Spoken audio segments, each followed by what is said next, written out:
So imagine this for a second. You're walking down a quiet London street early in the morning, the city's still waking up, and then you hear that sound. Not loud, not aggressive, just sharp, futuristic, almost electric. You turn your head, and there it is, the 2026 McLaren Artura, gliding past like it already belongs to the next decade. Now, if you're a McLaren fan, you already know the Artura isn't just another supercar. It's McLaren's statement car. And for 2026, they've taken everything people loved about the original Artura and quietly refined it, sharpened it, and made it feel more complete. What I love about this car is that it doesn't scream for attention. It doesn't need to. The design speaks for itself. The nose is cleaner, more confident. The headlights feel slimmer and more aggressive, almost like the car is focused on the road ahead. The body lines flow better now, especially from the side. It looks lighter, lower, and more planted, even when it's standing still. McLaren hasn't gone crazy with fake vents or over-styling. This still feels very British, elegant, purposeful, and fast without trying too hard. And when you see it in colors like McLaren orange, stealth gray, or that deep metallic green, honestly, it's a head-turner without being flashy. And if you're enjoying this kind of real-world car talk already, make sure you subscribe to Royal Cars UK 356 because this channel is all about bringing you the latest UK supercars in a way that actually feels real.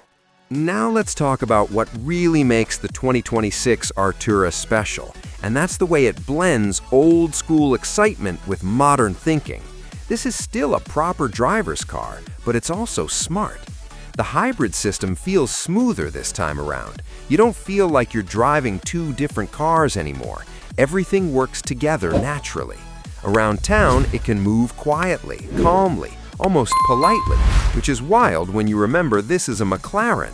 But the moment you put your foot down, the car wakes up instantly. There's no hesitation, no confusion, just clean, instant response.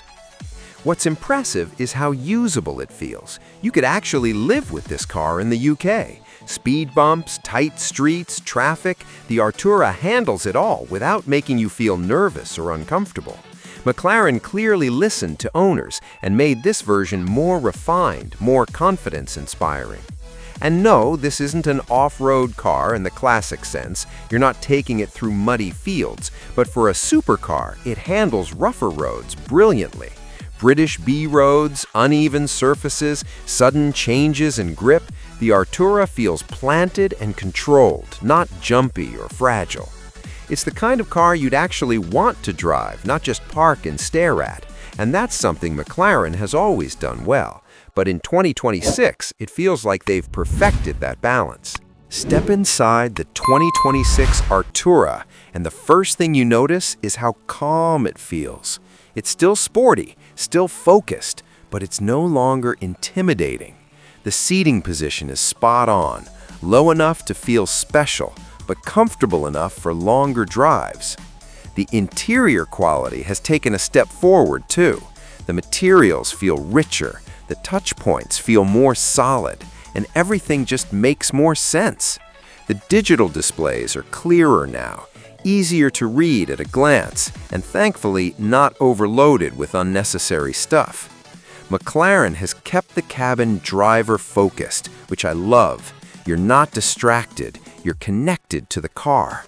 The steering wheel feels perfect in your hands. No clutter, no pointless buttons, just you and the road. And yes, it still feels like a supercar inside, but now it feels welcoming. You can imagine getting in this car every day, not just on sunny weekends. That's a big deal. Little things matter too. Better storage, improved infotainment response, and smoother connectivity with your phone. These are things people actually care about, and McLaren clearly understands that now. So, where does the 2026 Artura sit when you compare it to older McLarens? Honestly, it feels like a turning point. Older models were incredible machines, but sometimes they felt a bit raw, a bit demanding. The Artura feels more mature, It hasn't lost its soul. It's still fast, still exciting, but now it feels smarter and more polished. Compared to previous versions, this one feels more confident, more balanced, and more usable. It's not trying to scare you, it's trying to work with you. And when you line it up against rivals, the Artura stands out because it doesn't try to be flashy or dramatic. It's quietly confident, very British in that way. It's the car that doesn't shout, but still wins the argument. As for pricing, expect it to sit firmly in premium supercar territory in the UK market. It's not cheap, and it's not meant to be.